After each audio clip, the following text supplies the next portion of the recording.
అంటే బాలగారు మీకు debates కొత్తేమో first మమ్మల్ని మేము మాట్లాడిన తర్వాత మళ్ళీ మీరు ఆన్సర్ చేయండి, కాసేపు పాయింట్స్ రాసుకోండి. మీరు మాట్లాడినప్పుడు నాకు కూడా మాటలు వస్తాయి. ఇక్కడ బాలగారి బాధ ఏంటంటే ఏపీ ప్రజలంతా గొర్రెలు, క్వాలిటీ మద్యం ఇస్తానంటే ఓటేసేసారు.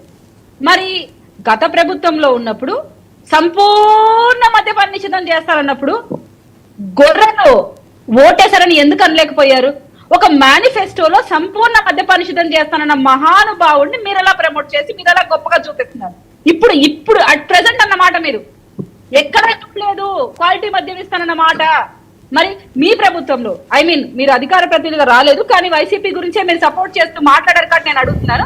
గత ప్రభుత్వంలో జగన్మోహన్ రెడ్డి గారు ఇదే స్టేట్మెంట్ ఇచ్చారు, సంపూర్ణ మద్యపాన నిషేధం. అప్పుడు ఎలాగయ్యా మేనిఫెస్టోలో పెడతావు మద్యం గురించి?